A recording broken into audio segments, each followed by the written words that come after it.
আসসালামু আলাইকুম রহমতুল্লাহ। Configure GSM team থেকে আমি আব্দুল গাফফার। আমাদের জানুয়ারি ব্যাচ শুরু হয়ে গেছে আলহামদুলিল্লাহ। এখন চার্জিং সেকশন চলতেছে। তো এই অবস্থায় আমাদের কাছে একটা ফোনও চলে আসে, আইফোনের চার্জিং রিলেটেড সমস্যা, আইফোন 6s। এর মধ্যে আমরা দেখব চার্জিং কেন হচ্ছে না, চার্জ হচ্ছে না। এটা চার্জ দিতে গিয়ে চার্জার পুড়ে গেছে, কাস্টমারের বক্তব্য। অন্য কোথাও দেখাইছে, তারা এটা করতে পারেনি বা কি। তো এখন এটা আমরা স্টেপ বাই স্টেপ দেখার চেষ্টা করবো আসলে কোত্থেকে সমস্যা এবং কীভাবে এই ফল্টগুলা কীভাবে ফাইন করতে হয় এবং সমাধান করতে হয়, আমরা স্টেপ বাই স্টেপ দেখার চেষ্টা করবো ইনশাল্লাহ। তো প্রথমে আমরা এটাকে একটু চার্জে দিই। এটা চার্জিং সকেট লাগানো আছে, ওকে। এটা হচ্ছে কি আমাদের চার্জিং সকেট, হ্যাঁ, এটা লাগানো আছে, ব্যাটারিও লাগানো আছে। ফোনটার মধ্যে চার্জ নাই, চার্জ দিতে না পারার কারণে চার্জ বন্ধ হয়ে গেছে। তো আমরা এখন এটাকে চার্জ দিব, দেখি ফোনটার মধ্যে কিছু হয় কিনা। তো আমরা চার্জে দিচ্ছি, কিন্তু দেখতে পাচ্ছেন কোনো হালচাল নেই। কিছু আছে দেখাচ্ছে, কোনো কিছু দেখাচ্ছে না, ওকে। এখানে স্ক্রিনে কিছু আসতেছে না এবং ওখানে কি কোনো এম্পিয়ার নিচ্ছে না। যদি চার্জ হইতো তাহলে কোনো এম্পিয়ার নিত। তো কোনো ডিটেকশন হচ্ছে না এবং চার্জও কিছু আসতেছে না। তো আমরা ফোনটা চালু কিনা দেখে নিতে পারি, আসলে ফোন কি চালু কিনা। তো আমরা এটা একটু চালু করে দেখি। চালু হয়েছে, চালু হচ্ছে, ব্যাটারিতে একবারে চার্জ নেই, চালু হয়ে গেছে। ফোন একটু স্লো। তো এখনো যদি আমরা চার্জে দিয়ে দেখি, কোনো প্রকার কোনো ডিটেকশন নেই, ওকে।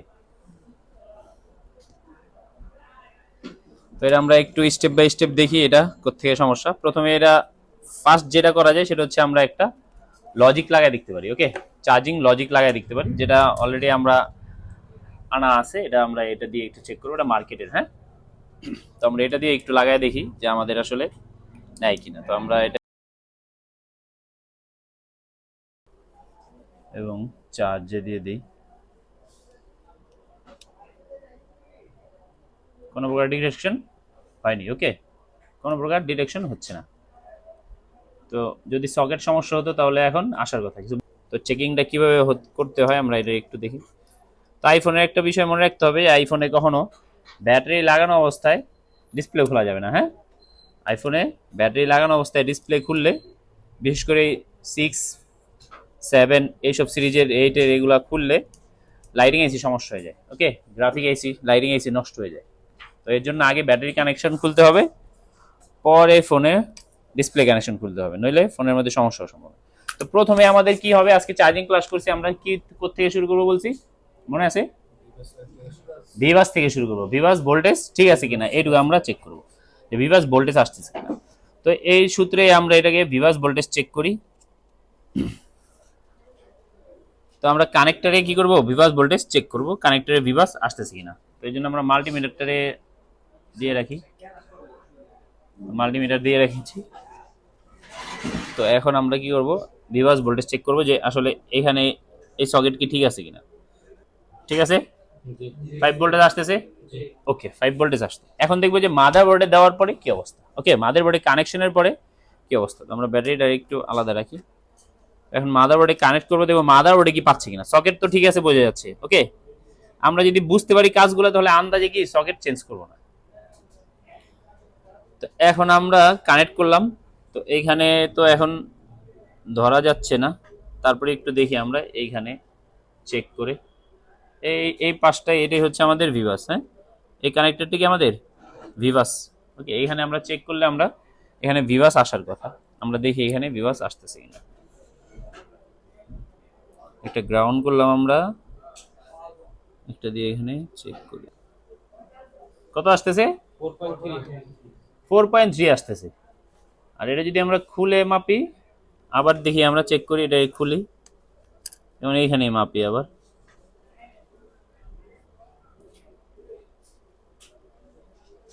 কত আসতেছে, আর লাগালে হয়ে যাইতেছে কি 4.3। তো এর মানে আমরা কি বুঝতে পারবো, কি হচ্ছে, ঘটনা কি হচ্ছে। এর মানে বোঝা যায় হচ্ছে যে আমরা যখন চার্জে দিচ্ছি, চার্জে দেওয়ার পরে বোর্ডের সঙ্গে যখন কানেকশন করাচ্ছি, তখন কি হচ্ছে, ভোল্টেজ ড্রপ হচ্ছে। মানে কেউ ড্রেন করতেছে, কেউ ভোল্টেজ ড্রপ করতেছে। কোনো পার্টস আছে যে লিকেজ আছে, যে ভোল্টেজটা ড্রপ করতেছে। তো এখন আমাদেরকে বুঝতে হবে যে আসলে ভোল্টেজ ড্রপ কেন হচ্ছে।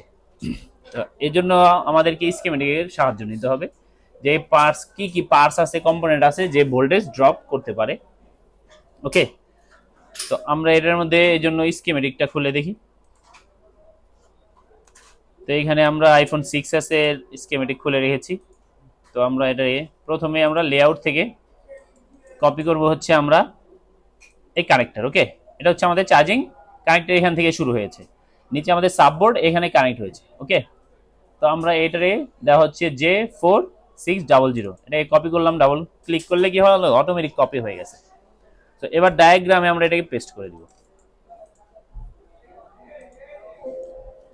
এটা হচ্ছে আমাদের সকেট, এখানে অনেক লাইন আছে, যেহেতু নিচে স্পিকার আছে, মাইক আছে, ওকে, নেটওয়ার্ক সেকশন আছে, ভাইব্রেট আছে যেটা আমরা হ্যাপটিক বলে আইফোনে, এটা আছে। ওকে, অনেক কিছু কানেকশন এখানে আছে। এটার মধ্যে যদি আমরা নিচে যাই তাহলে নিচে এখানে দেখা যাচ্ছে একবারে সকেটের আমরা নিচে এক পাশে আমরা বলছি কি ভিভাস লাইন সবসময় কি থাকবে, কোনো একটা পাশে থাকবে, নিচে ডাইনে বা বায়ে যে কোনো একটা পাশে সাধারণত ভিভাস থাকে, মাঝখানে কখনো ভিভাস দেয় না। তো এই পর্যায়ে আমরা এখানে দেখতেছি যে এখানে একটা দেওয়া আছে ইউএসবি। ওকে, তো এখানে দেওয়া PP5 ভোল্টেজ। তো এই লাইন নিয়ে আমাদেরকে যাচ্ছে হচ্ছে এখানে অনেকগুলো ক্যাপাসিটার হয়ে কোথায় যাচ্ছে আমরা দেখব।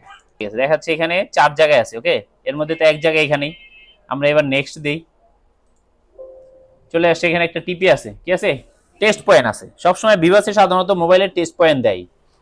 তো এরপরে আমরা আবার নেক্সট দিই, এখানে দেখাচ্ছে একটা দুইটা ক্যাপাসিটার হয়ে, এই ক্যাপাসিটার আলাদা দেখাচ্ছে, মানে এটা আইসির পাশে ক্যাপাসিটার, এই ক্যাপাসিটার কোথায় আছে, আইসির পাশে। তো এরপরে দেখাচ্ছে একটা ভিভাস ঢুকছে।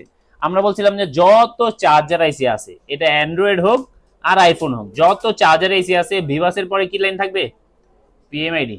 কি থাকবে, ভিভাসের পরে আমরা যে আজকে বিকিউআইসি আলোচনা করছি এখান থেকে শুরু হয়েছে, তো এখানে ভিভাসের পরে কি থাকবে সবসময়, পিএমআইডি থাকবে। তো অলমোস্ট সেম, আমরা সামনে আরো আলোচনা করব, স্যামসাং এর দেখবো, কোয়ালকম এর দেখবো, ডুয়েল পাওয়ার চার্জার আইসি দেখবো। তো সবই অলমোস্ট দেখবো যে সিকোয়েন্সটা এক, শুধু কোম্পানি চেঞ্জ হয়েছে, নাম চেঞ্জ করে দিয়েছে। বেসিক যেগুলো আছে 4-5টা লাইন এগুলো সেম, বাকি কিছু লাইন আছে যেগুলো আলাদা আছে।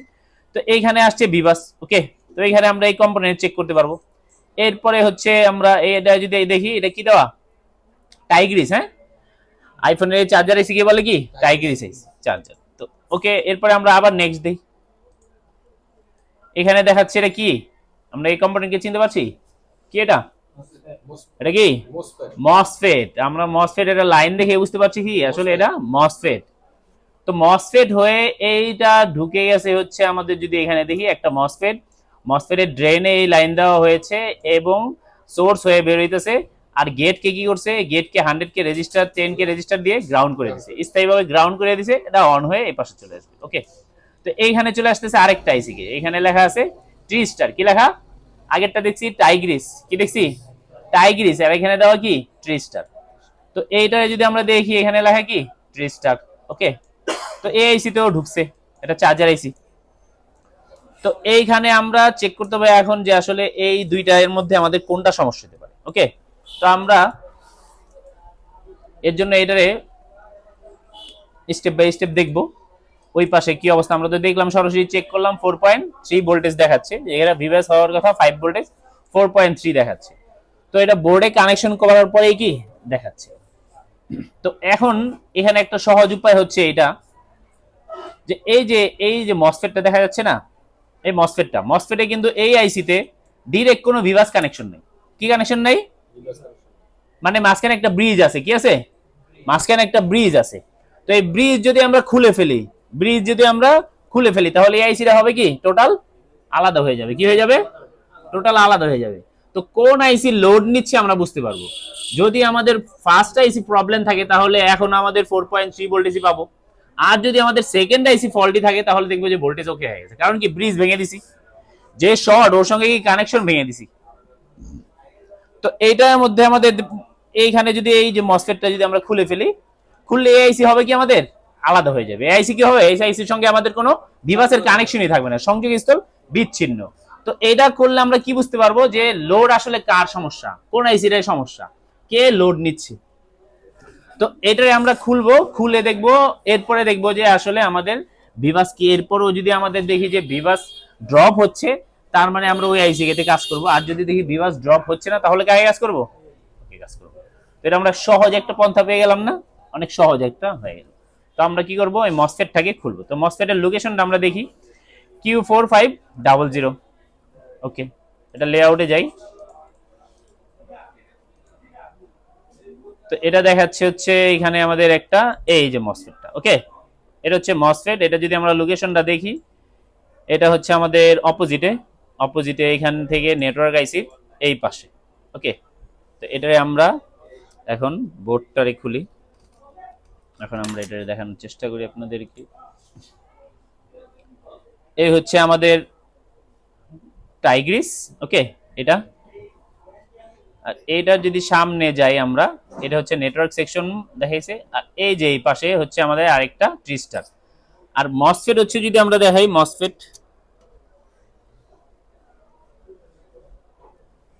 এটা হচ্ছে আমাদের মসফেট 5FD দেখা যাচ্ছে না? এটা হচ্ছে আমাদের কি মসফেট। তো এই মসফেটটা আমরা খুলবো, খুলে আবার চেক করবো। ওকে, এবার আমরা এখানে আরেকটা চেক দিয়ে নিই যে ভোল্টেজ এখনো ড্রপ হচ্ছে কিনা। আমরা মার্কেটের একটা সকেট লাগায়া এখানে আবার চেক দিই।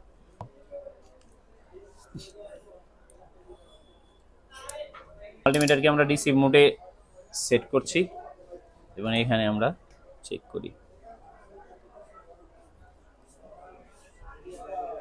তো এই ক্যাপাসিটারে আমাদের ভিভাস আসার কথা। ওকে, এটার মধ্যে ভিভাস আসার কথা। তো আমরা এটার মধ্যে দেখি ভিভাস কত আসতেছে। এটা গ্রাউন্ড সাইড কত আসতেছে? 4.3। ওকে, তো এই কম্পোনেন্ট আমরা খুলি।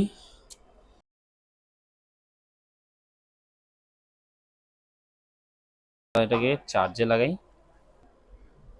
কত হয়েছে? 5 ভোল্টেজ ধরার কারণে একটু কমতেছে, 5 ভোল্টেজ। ওকে, তাহলে আমরা বুঝতে পারলাম কোথায় সমস্যা হতে পারে। আমাদের কাছে একটা বিষয় আছে যে মসফেট খারাপ কিনা। কি খারাপ কিনা আমরা টার্গেট করতে পারি আসলে মসফেট খারাপ কিনা। মসফেট যদি খারাপ হয়, মসফেট কি শর্ট কিনা। তাহলে এখন আমাদের কাছে উপায় আছে কি, এটার ইন ভোল্টেজ আউট দিয়ে দিব। কারণ এটা কি প্রোগ্রাম করা হয়নি, মসফেট কি করা হয় নাই, প্রোগ্রাম করা হয় নাই যে সিপিইউর সঙ্গে কানেক্ট করা হয়েছে তারপরে মসফেট অ্যাক্টিভ হবে, এমন কোনো বিষয় এটার মধ্যে নাই। ডাইরেক্ট গ্রাউন্ড করা। তো আমরা এটার ড্রেন টু সোর্স কি করব, drain to source K short করে দিব। এরপরে যদি হয়ে যায় আলহামদুলিল্লাহ, যদি না হয় তাহলে বুঝতে হবে কি সমস্যা। দ্বিতীয় যে আইসি আমাদের ট্রিস্টার আইসি, এ আইসি ফল্ট। তাহলে আমরা এটা একটু শর্ট করে দেখতে পারি যে আসলে এটা হয় কিনা। অনেকের মনে প্রশ্ন আসতে পারে না যে মসফেট সমস্যা কিনা।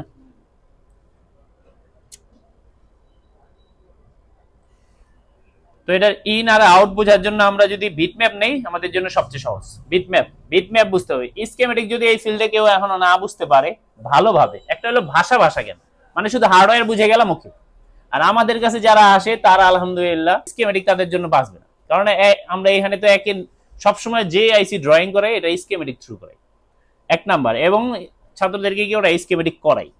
তো যার কারণে স্কিমেটিক করার সময় অনেক কোশ্চেন তৈরি হয় এবং এর মধ্যে আমরা অ্যান্সারও দিয়ে দিই, এবং এইখান থেকে একেবারে সে যেন নিজে নিজে ফল ফাইন করতে পারে এমন ক্যাপাবিলিটি করার চেষ্টা করি।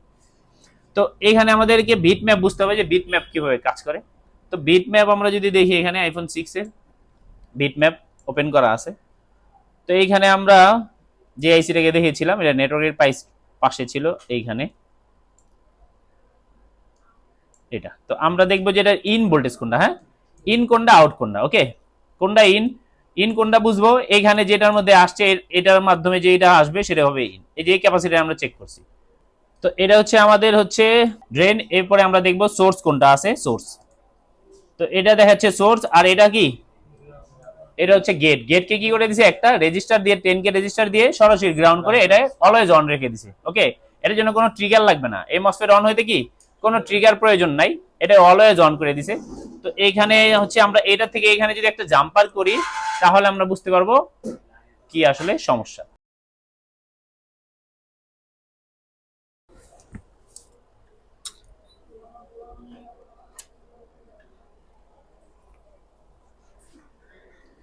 তো এখন আমরা কানেক্ট করে দেখি যে ঘটনা কি ঘটতেছে।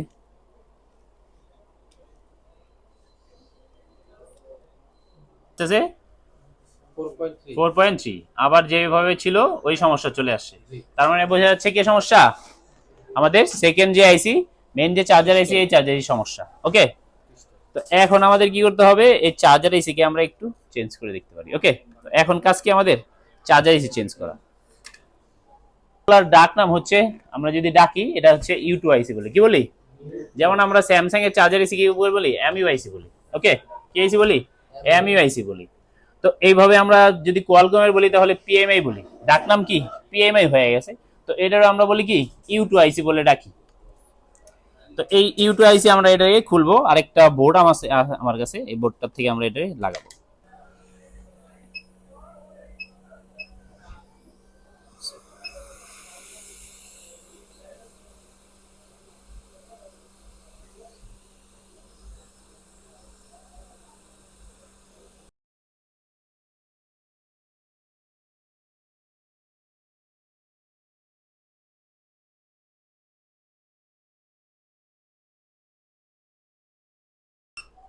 দেখি, হ্যাঁ, বল সব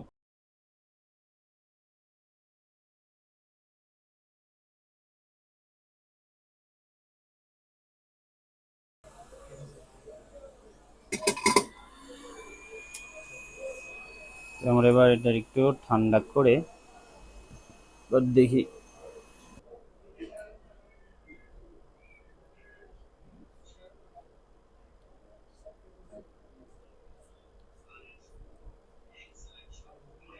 চলে আসছে, আলহামদুলিল্লাহ চলে আসছে না?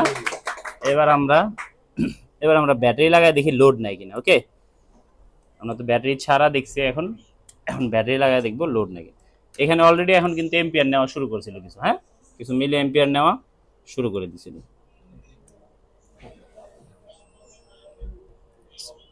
এবার আমরা এটাকে ব্যাটারি লাগাইছি, এবার আমরা এটাকে কানেক্ট করি। তো যে দেখা যাচ্ছে লোড নিচ্ছে কিছু, লোড নিচ্ছে, আলহামদুলিল্লাহ লোড বাড়ছে। ওকে, তো এখন আমরা এটার মধ্যে ডিসপ্লে লাগিয়ে দেখতে পারি যে আসলে লোগো আসে কিনা। ওকে ওকে, তো আমরা এবার একটু চার্জে দিয়ে দেখি কি অবস্থা।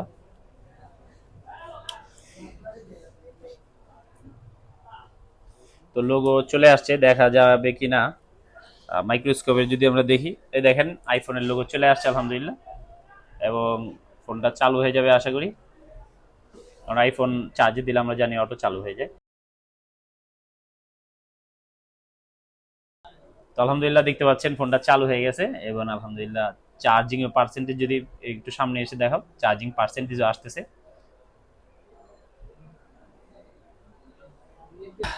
ভিডিওটা প্রসেসটা আপনারা দেখতে পারলেন, ভিডিওটা কোন প্রসেসে অ্যাকচুয়ালি কাজ করা উচিত। তো আপনি ইউটিউবে যদি সার্চ করেন এই রিলেটেড ভিডিও অনেক পেয়ে যাবেন হয়তো, যে ইউটিউব চেঞ্জ করতে, ইউটিউব চেঞ্জ করার কথা। কিন্তু কেন আপনি চেঞ্জ করবেন? আপনি আরেকজন করছে এর জন্য আপনি করবেন? আপনি যদি বুঝে করেন তাহলে আপনি মুখস্থ বিদ্যার উপরে না, আপনি যে কোনো মডেলেই চেঞ্জ করতে পারবেন, যে কোনো মডেলেই কাজ করতে পারবেন। কিন্তু আপনি যদি আন্দাজে কাজ করেন, আপনার যদি স্কিমেটিক নলেজ না থাকে, আপনার যদি মাদারবোর্ড সম্পর্কে ধারণা না থাকে, কিভাবে কোথায় টেস্টিং করতে হয়, মসফেট কিভাবে কাজ করে, আপনার ট্রানজিস্টার কিভাবে কাজ করে, এগুলো সম্পর্কে যদি আপনার ডিপ নলেজ না থাকে, তাহলে আপনি কখনোই নিজেকে প্রো লেভেলে নিয়ে যেতে পারবেন না। আপনার সব সময় দেখতে হবে কোনো একটা ফল্ট আসলে ইউটিউবে কে কি করছে, কেউ করছে কিনা, কেউ লাইন টানছে কিনা। আপনি কখনো নিজে নিজে বুস্ট হতে পারবেন না, নিজে নিজে আপনি কখনো ফল্ট ফাইন্ড করতে পারবেন না। তো আপনারা যদি প্রো লেভেলের মোবাইল রিপেয়ারিং শিখতে চান তাহলে আমাদের সঙ্গে যোগাযোগ করতে পারেন। আমাদের এখানে স্কিমেটিক একেবারে ডিপ থেকে ডিপ নলেজ দেওয়া হয়, এবং আমাদের এখানে আলহামদুলিল্লাহ থাকা খাওয়ার ব্যবস্থা আছে। থাকা খাওয়ার আমাদের ট্রেনিং সেন্টারের পাশেই সুন্দর পরিবেশে থাকার ব্যবস্থা এবং খাবার ব্যবস্থাও আমাদের কাছে আছে। তো আপনারা যে কোনো জায়গা থেকে, যে কোনো জেলা থেকে আসতে পারেন আমাদের কাছে নিশ্চিন্তে, কোনো সমস্যা নেই। আমাদের এখানে আমরা একাধিক টিচারের মাধ্যমে আমাকে এখানে ট্রেনিং করা হয়। হার্ডওয়্যার টিচার আছে এখানে, সফটওয়্যার আলাদা টিচার আছে, বেসিকের জন্য আলাদা টিচার আছে।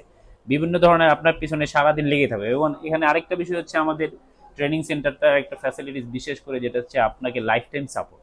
আপনি যদি কাজ করতে যেয়ে আপনার কাছে মনে হয় যে আপনি কাজে সমস্যা হচ্ছে, আপনি ভালোভাবে ট্রেনিংটা হয়নি, এরপরে আপনি যে কোনো সময় চলে আসতে পারবেন। আপনি এনি টাইপ অফ কস্ট, কোনো প্রকার আপনাকে আপনাকে পে করতে হবে না পরবর্তীর জন্য। আপনার যদি মনে হয় আপনার আবার আপডেট হওয়া দরকার, আপনি কিছু ক্লাস ছুটে গেছে বুঝতে পারেননি, তখন আপনি যে কোনো সময় আসতে পারবেন আমাদের কাছে। তো ঠিক আছে, তো আজকে এই পর্যন্তই। আসসালামু আলাইকুম রহমতুল্লাহ।